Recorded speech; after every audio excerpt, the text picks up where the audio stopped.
doing at the end of last lecture, where we were playing around with loading data into Python. Now, we were doing this without the input function. We were doing this with like file I/O. I/O meaning input, output, file from a file, right? So I downloaded this airports one. Okay. I have to upload it to Colab. Okay, upload from desktop, airports. Yeah. Cool. If I open it, I can see the file.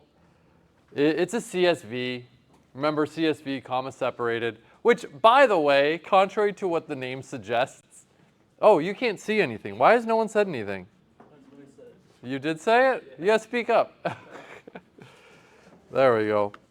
That's better. The file I/O stuff.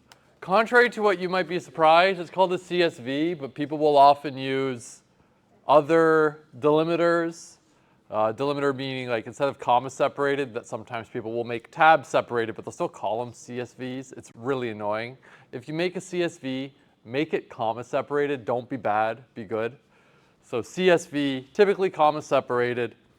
And we can see here, there's two, well, actually it's kind of neat. It's telling us there's 156 rows. The first row here is a header row. Not all CSVs have them, but it's basically like labels for the columns. And then each row is an airport. It's the airport code, then its full name. Airport code, full name, and so on. All right, pretty cool. So that's it. I want to load this data. So I can do this with regular file I/O and just parse it based, like I can split based on a comma. Not too difficult to do, but there is a built-in tool in Python from the CSV library that we can use, okay? So now I know I say make a function. I'll just write some code now. I won't bother putting it into function just for simplicity, okay? So airport file equals csv.reader open airport, come on, .csv. I can close this. And we're going to open that in read mode. Oh. Cool. Now here I nested it.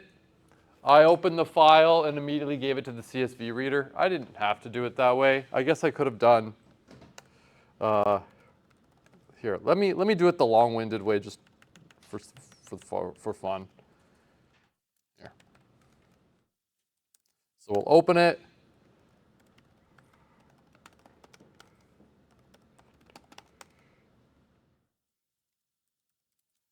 Nope, airport, there.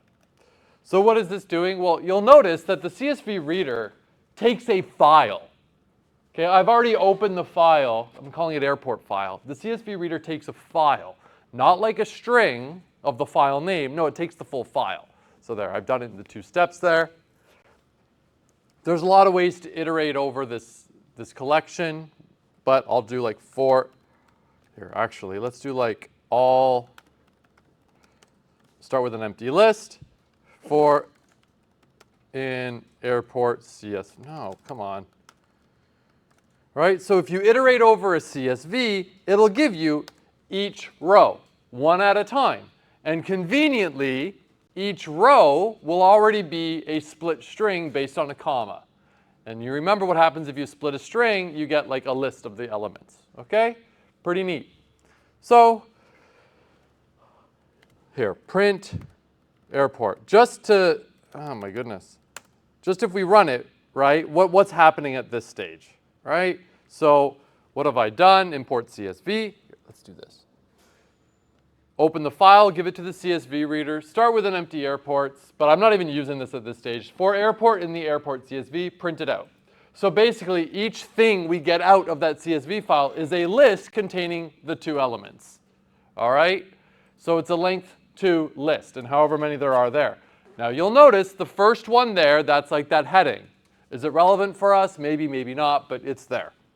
So instead of printing it out, I'll just say all airports.append airport. And then down here, print, no, all airports. There. Now we get it like that, right? So it's a list. I guess probably like, what was it, 150 something by 2? There. Cool. Any questions about what we see here? Now, we talked about this before. If I were to tell you, write some code to do a linear search on this, okay? So here, I'm going to go, let's go up here. Def find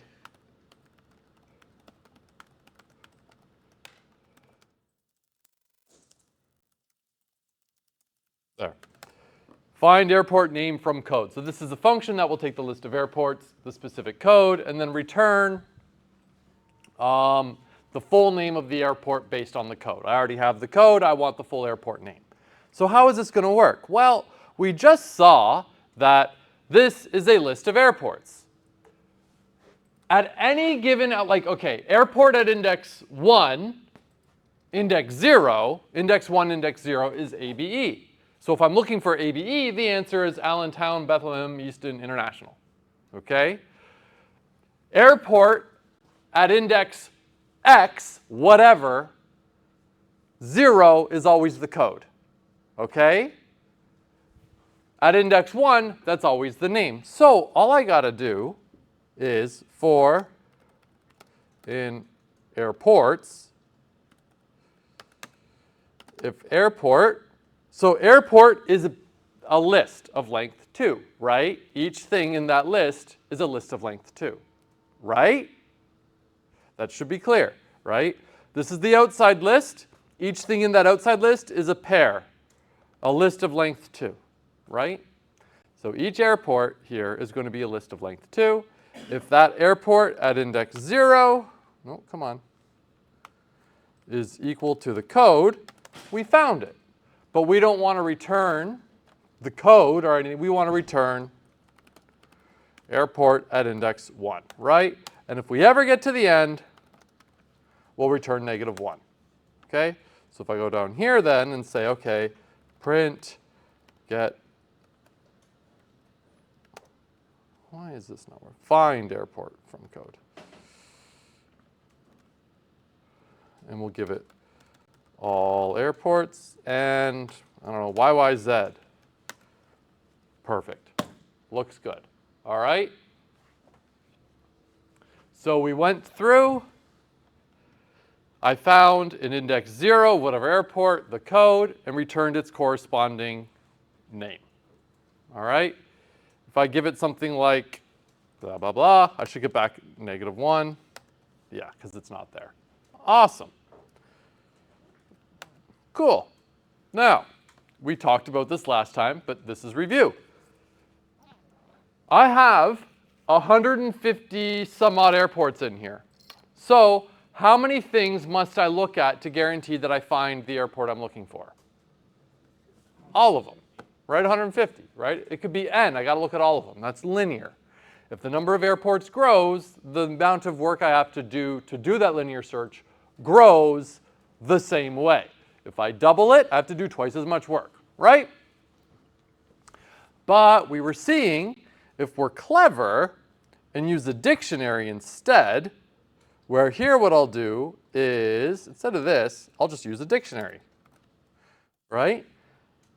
And instead of storing each element in a list, because like I actually don't even care what index these things are in. I just care about finding the name, right? So like with a list, it keeps track of the index and like there's an ordering to the elements. That doesn't really matter for me, right? I don't really care about the ordering. I just want to be able to look up.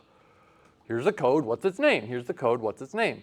So instead of taking a list at index 0 or 1 or 2 or whatever and then putting a pair of information in there, we'll just say all airports, no,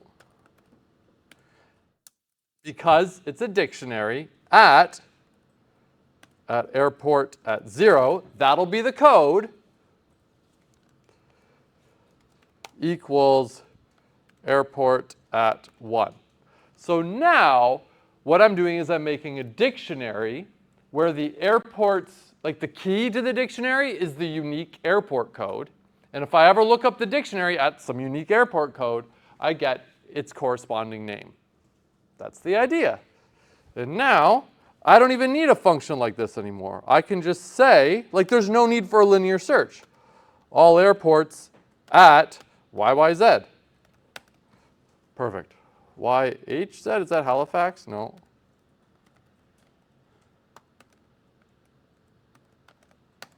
Yeah, cool, right? Neat. So that's pretty handy.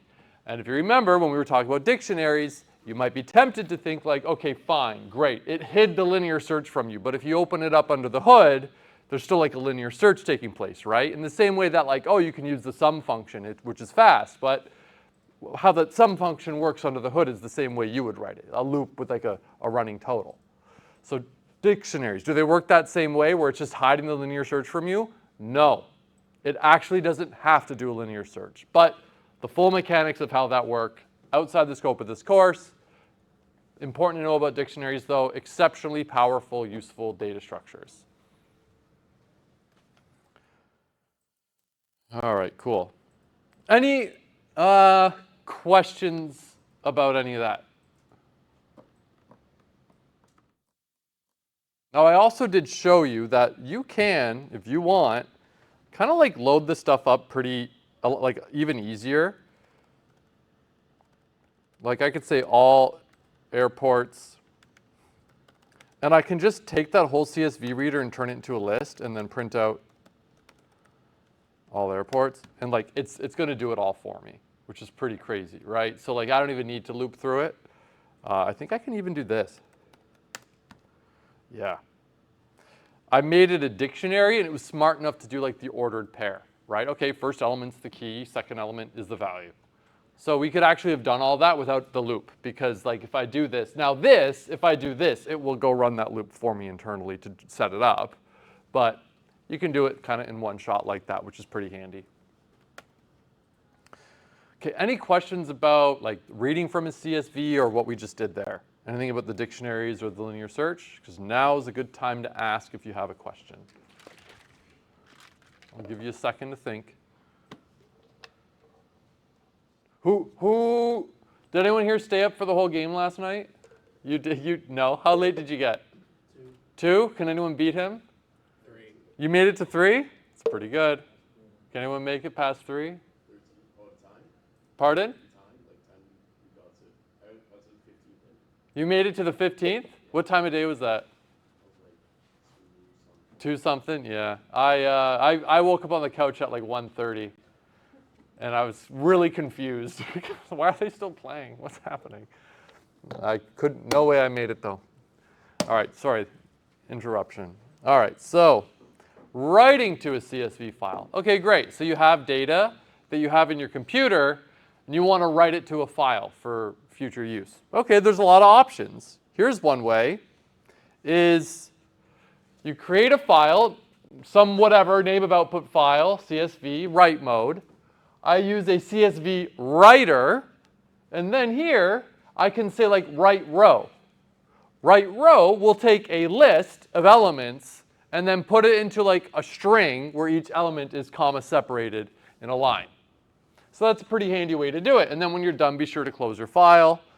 Otherwise, there might be some problems. There's also write rows, which might take a whole like list of lists, right? And then I'll just write it all to a file, which is pretty handy stuff. So there you go. Any questions about that? Here, we can do this one real quick. Just to prove to you, go down here, run. If I go here, name, there. Oh, first, second cell, third cell, yeah. I think that's what we called it. Yeah, right? Wow. We can rerun it, reopen it. Yeah, we can see that it mattered. Cool. It's just, it looks funny because it's formatting it as a CSV, but yeah, cool. All right, questions about that writing to a file? Hopefully you get the idea like, yeah, this is really important because like if you have massive amounts of information, no one's gonna wanna, like, you're gonna wanna read from a file. No one's gonna wanna sit there with like a loop asking for input, right? Imagine having to manually enter all of those latitude and longitude pairs from assignment 1. That's insane. And similarly, if you've got a lot of output files, you don't want to have all these like constant prints. No, you just want to write it to a file, right? You've got these massive files you have to store data in, write it to a file. Okie dokie. All right, next topic. All right, so exceptions. All right, now, the point of this topic is to give you a bit of an idea towards like design of your software and kind of like motivates, like, look, you've seen exceptions in your code, okay? You've seen it a lot of times, like have you seen something like value error, invalid literal for int with base 10, hello, right? Like you've seen stuff like this before, that's an exception, all right? So now's about the time we learned, okay, what are these all about and why are they helpful and whatnot, okay?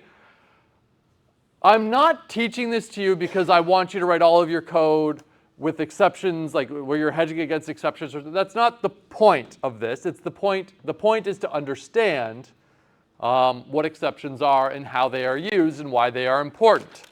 There's like a school of thought that says like exceptions are terrible, they shouldn't be a thing, but either way, here we are, they're fine, we got to get used to them, they're here to stay. Now, how about this one? Anyone seem like an index error?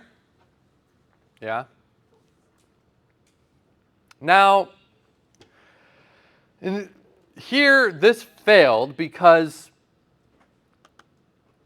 something funny happened, all right? The funny thing is, like, okay, this is a function that takes a string of a number and it gives you back like the number version of it, okay? But clearly, if I give it the string hello, I'm like misusing it, right? I'm using that function incorrectly. Same with like down here, right? I'm indexing this list at index 11, but index 11 doesn't exist, right? So like I used it wrong, okay? Now, Python calls these like value errors, index errors. There's a lot more. And in terms of like the philosophy of exceptions, error is a bit of like a misnomer, actually, because exceptions aren't necessarily errors. Exceptions are exceptional situations. Something funny happened. It may or may not be an error, but something funny happened and should be addressed. That said, there are exceptions that you very well should be addressing, and there are other exceptions that like you really shouldn't be addressing, and it means that something like went wrong and your program's going to crash. But more on that in a moment. Okay, so consider how the print function works. Okay? Someone had to write the code for converting strings to integers and indexing. What? Consider how the print function. Yeah, okay. Someone had to write the code. Okay. You've all used the print function. Did you write the print function? No. But if you like open up the print function, like if you were to like open it, there is a function with all the code that tells Python how to like print things out. That code exists. You didn't have to write it, fine.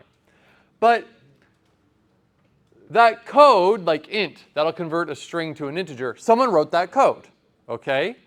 I know we've used that like int of some string before, but like if you were to like actually go and look, there's a function that tells Python how to convert from the string to the integer. Like there's code there, okay? It's not just like that's the magic one line that tells the computer to do it. Well, no, that's a function call where it's got all the steps that the computer needs to follow in order to do it. Same with like indexing elements in a list. But let's say it's the year 1988, okay? And I'm writing that int function that converts from strings to integers, okay? It's 1988, let's say, whatever, right? What should I do if someone asks me, like I'm writing the code, right? What should my function do that I'm writing? What should my function do if someone in 2025 asks my function to convert the string hello to an integer? What should my function do? Well, it depends. There's no obvious answer immediately, right? Like, what should you do? Well, I don't know, right? The point is, there's no obvious answer. What is the regular working function of that function? Well, if you give it the string like 11, it converts it to the integer 11, right? That's what you do. What happens if you give it something that it wasn't expected? I don't know. What should we do? Should my code like just ignore it and carry on? Should it crash immediately? Should it try again, maybe? Maybe like the user inputted like information wrong. Maybe there was a sensor that read information wrong and it should just try again. I don't know. But the point is, I don't know what you want to do in 2025 if something weird happened like this. And I'm going to give you a more concrete example shortly. But the point is, what you want to do 30 years, 40 years in the future depends on what you're doing 30, 40 years in the future. I have no way of knowing how you want your code to handle this peculiar behavior in 1988 when you're using it in 2025.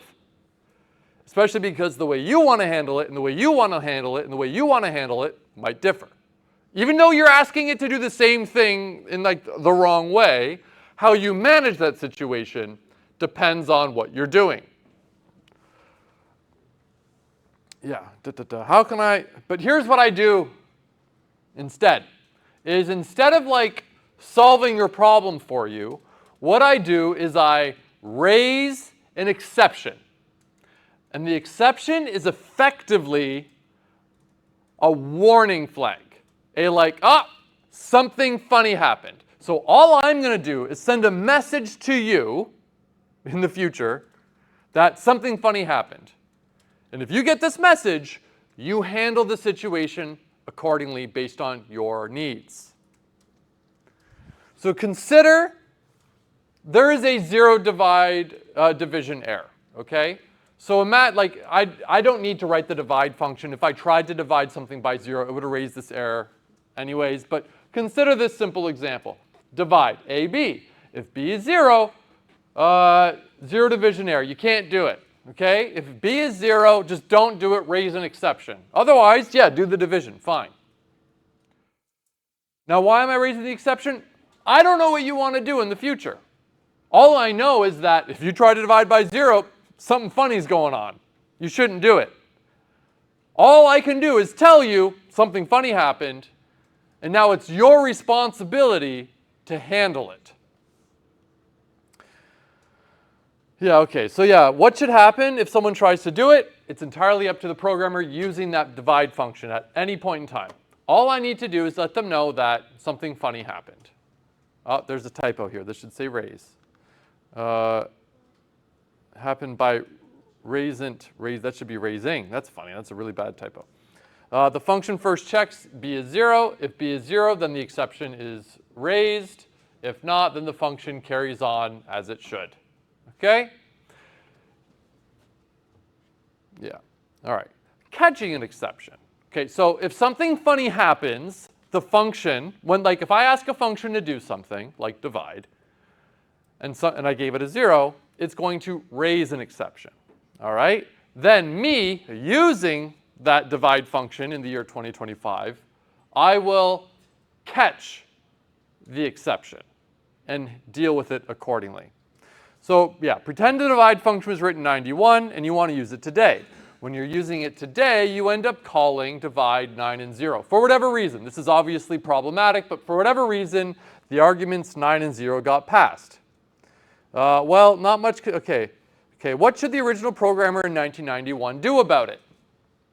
Well, they can't do anything about it, obviously. What a silly question. They can't do anything because 1, that was a long time ago, and 2, they don't know what the hell you wanted to do. Why did this happen? They don't know why it happened.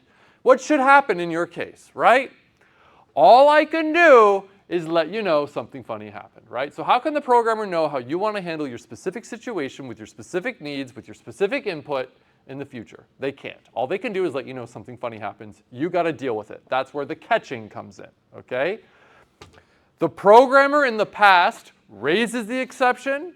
The programmer in the future will catch the exception to handle it accordingly. All right, So then if you're catching it, what do you need to do? Should your program crash immediately? Should it just carry on as if nothing happened? Should it try to do the division again, maybe rereading some input? I don't know. It depends on what we're doing, right? If you're using a function that may result in an exception, you can write code such that you try to run the code normally, and if it does, that's fine. But if it doesn't work, that's where this like except block comes in. So here's like the general structure. Let's say you've got some arbitrary function. Try. These lines of code may raise an exception. If like for example, I call divide. Now if divide goes and it does the division just fine, whatever, it carries on and it skips everything in this except block. And it carries on down here. It's effectively like an if statement. Do this, and if anything went wrong, do this. Otherwise, skip it. That's effectively what it is. But with exceptions, exceptions are like this like separate thing. It's like non-normal functional code. The exceptions are the like, okay, something weird happened, right? So this also gives you a nice clean divide between the normal operating code and the funny code, what you're going to do in the exceptional situations. Because again, exceptional situations should be just that. This shouldn't be your typical working, like you shouldn't be leveraging this for like correct functionality. No, this should be like, okay, something funny happened. The sensor read a 0 because of floating point precision. That was a funny situation, so we'll handle that edge case, right? All right. Yeah, so the try would try to do something that may cause an exception. If it turns out the code does raise an exception, the code in the except block will run. Otherwise, it skips the except block entirely. And yeah, we're good to go. So example 1. There exists a very special value for floating point numbers called NaN. Anyone want to know? Oh, it says right there. It means not a number. Okay? So let me show you what I mean. Here, let's just clear all this out. Delete, delete, okay. A equals, print, perfect. Print A and A. So, what's going on here? Well, look. It's a very special value that a float can have. That means like, this thing is a float, but it's like it's not a number, right? Like, what happens if you divide by 0? Okay, we can have something that is a float, but no good. Like what's a plus 1? Still not a number, right? Like what's infinity plus 1? Oh, infinity, right? There's also inf, I think, but maybe that's only a NumPy thing. Yeah, cool. There's also inf too. Maybe that could have been a better approach in this particular case, but whatever, it doesn't matter. The point is, there is a special value for float. That means, well, it's not a number. It's still a float, though, right? A, right? It's a float, float nan. Okay, great. We print it out, we see nan, and what's its type? It's a float. So it is a float, but it's not a number. You can't really do much arithmetic with it. But it's a good stand-in for like, something funky, right? Makes sense. So this right here makes perfect sense. It's entirely reasonable that, okay, I'm going to try to call that divide function. If I get back a quotient, no exception was raised, great, return the quotient. If it does raise a 0 division error, and notice that like this is like if you see a 0 division error, if it returned a different error, this wouldn't run. It would need to be a division error specifically. Except 0 division error, I'm going to take the float of NaN and return that, well, make it quotient, and then return that instead. So this will, it won't crash the program. Let me show you what I mean. Let me make this abundantly clear. Def A, B, if A equals 0, raise 0 division error. And then else, I guess we don't even need the else, A divided by B. Cool. All right, so if I say print divide 1 and 2, I get back 0.5, right? If I put in 0, it crashes, right? In the same way that if I were to just go down here, let's go down here. Print 6 divided by 0, it crashes, right? So I didn't do anything special here. I just had my function raise an exception. Okay? So it crashes. But I've effectively wrapped with this code here. If I go down here and I say print no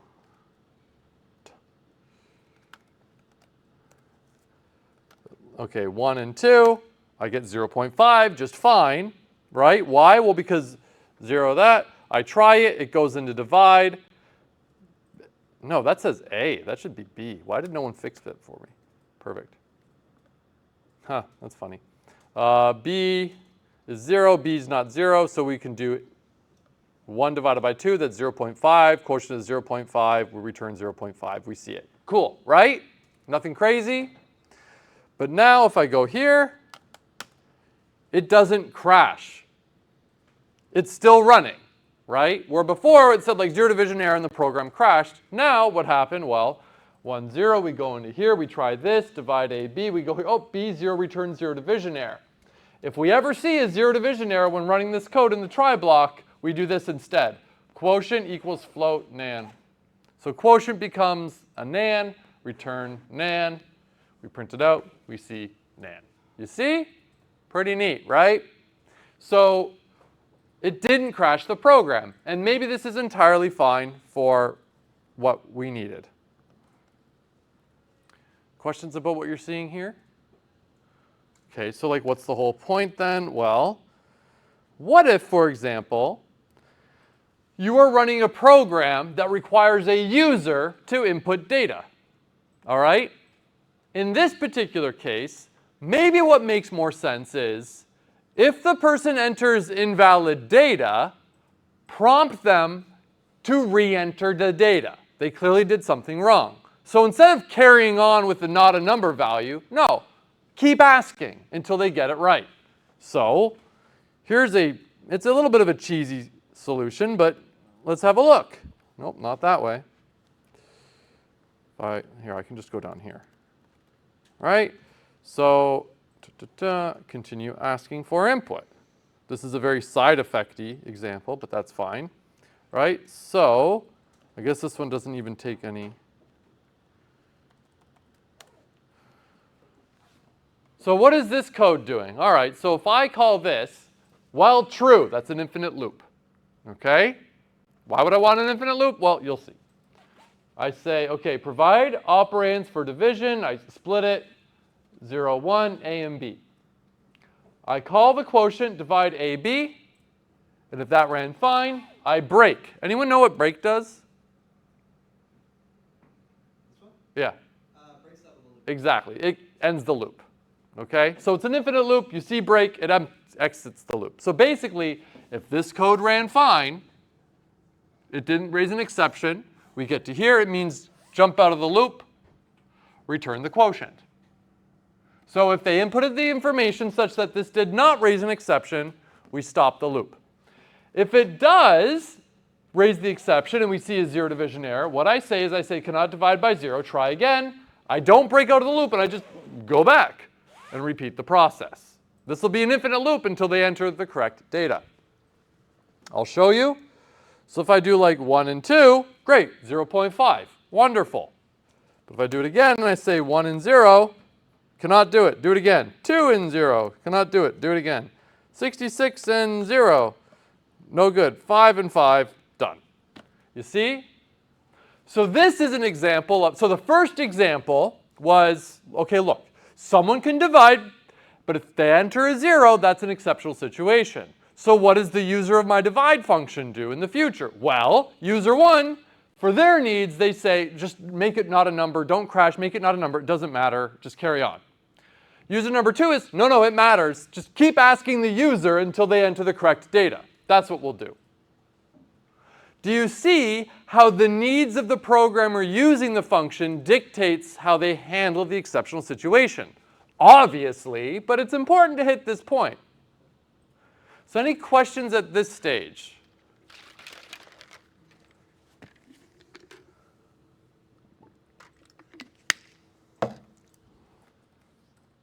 Example 3. Maybe you have a situation where if your code divides by 0, stop running immediately. All right? Don't try to do anything, immediately stop. So if that's the case, there. Stop running immediately. If we divide by 0, if it works, great, return quotient. If we see divide by 0 error, we call this exit function. That's a way to kill Python running. It just stops it. Okay? An alternative is you could just ignore, not even try to catch it because the exception will crash the program anyway. Right? But this is perhaps a cleaner solution because your code's a little bit more self-descriptive. Right? A programmer here would go, oh, if they ever see, okay, no, immediately stop if you ever see it, that makes sense. The code is very explicit about what its intentions are. Where here, this doesn't tell me anything, right? Oh, you ignore it. Why? To what end, right? It'll crash, but so here, this is a little bit clearer. But again, this would also work. Any questions about that one? An example 4. Maybe sometimes trying to divide by 0, it doesn't matter. It doesn't mean anything. Perhaps your program is rapidly reading a sensor once every like millisecond, so like 1,000 times a second. And every once in a while, these sensors might read something so freaking close to 0 that it perceives it at 0 and it tries to do the division. I don't want the program to crash. Just skip it and carry on. It doesn't matter to me. It really doesn't matter that I attempted to divide by 0. So here's what I could say. Try to do the quotient. And if I see it, just pass. Did anyone see that pass keyword before? It means like nothing, okay? Basically, you can't have, because Python's like white space, like tabbed indentation, you can't have like a blank line here. So pass means like a blank line that means nothing. Long story short, if you ever see this, just ignore it and carry on. So why do I care? Well, which solution of these 4, which by the way, I just showed you 4 examples. There's a lot more. But which solution is the correct one? I don't know. It depends on what you need. The programmer who's writing the function in the past can raise an exception if something funny happens. And then you, in the future, when you're using that function that might raise the exception, it's up to you to decide what to do if the exception is raised. So yeah, it depends on the situation. How can the program in 91 know what you want to do with your situation today? Ultimately, exceptions are useful because 1, they allow programmers to pass information around that's like non-normal functioning information, but like something funny happened. It's like I pass a communication to you in the future that you have to handle this situation accordingly, right? So it's not that like me in the past is ignoring something. I'm actually like flagging it for you in the future to handle accordingly. They allow us to handle these situations pretty effectively. And they also provide a nice like logical division between like normal operating code and abnormal operating code. Abnormal might not be the right word, but basically normal, what to do in the funny situation, right? There's a nice clear divide there, which is always quite nice. So, like imagine for a second, like the not a number example, okay, example 2, continue asking for input. A user's using the code and they enter maybe they fat thumb it and enter the wrong number and just try again. Okay, yeah, that makes sense, right? That would be a perfect use case for that. Now here, like what if your code is doing some calculation, like maybe it's got sensors on there or something, and it's doing some calculation to determine how much like radiation therapy to apply to somebody. Now look, look, what happens if you, as the denominator approaches 0, what does the quotient become? Come on.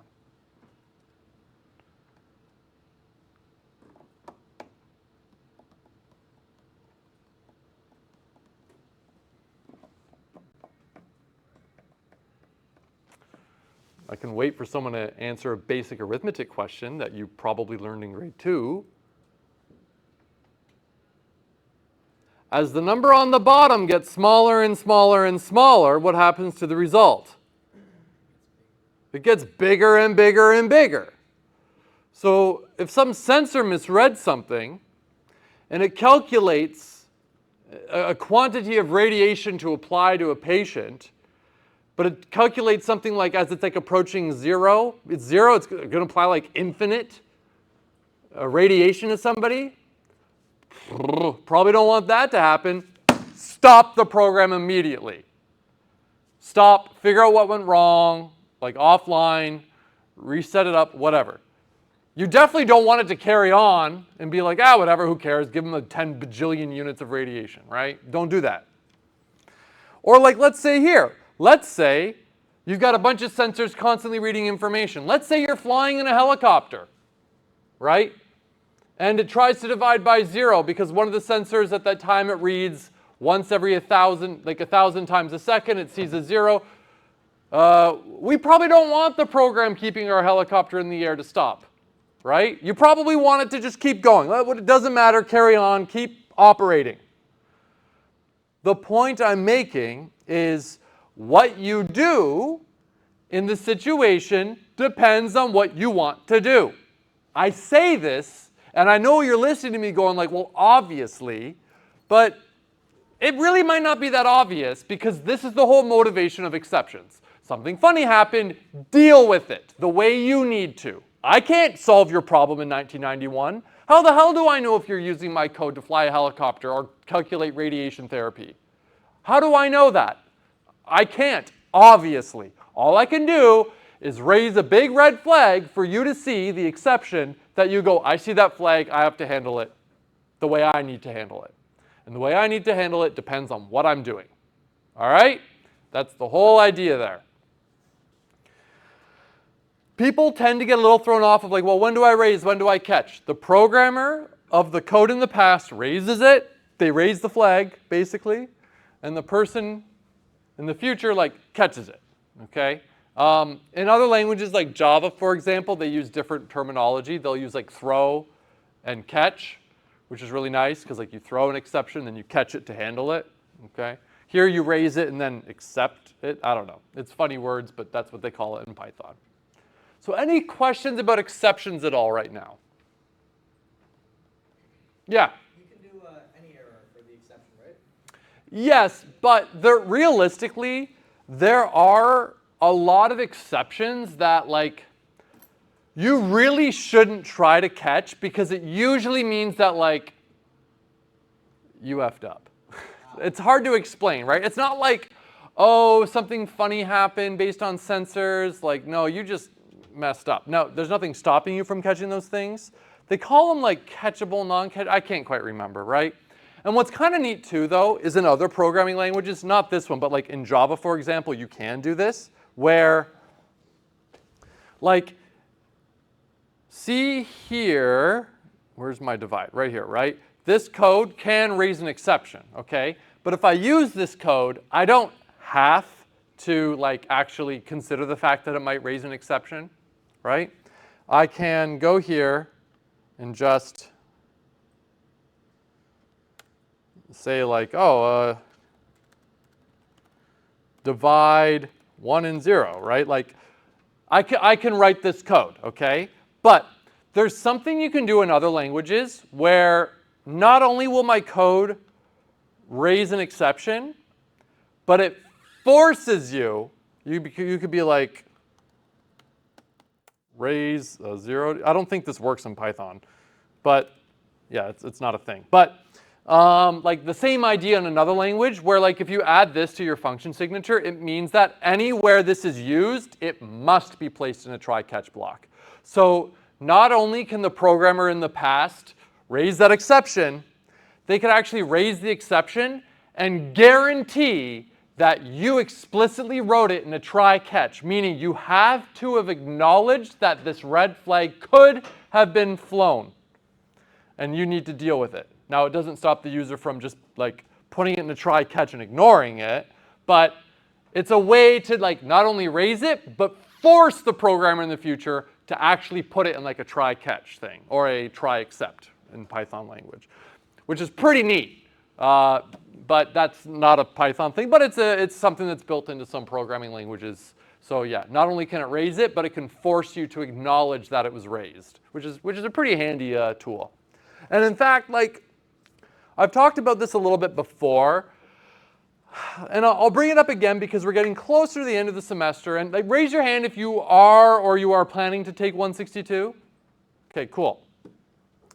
One thing you will find is like a lot of people, like Python is rather flexible, for lack of a better term. It's like loosey-goosey, which a lot of people really like when they're starting out. And then when you transition to Java, Java like is very verbose and it requires you to be like very specific about a lot of things, and it can feel very tedious at first.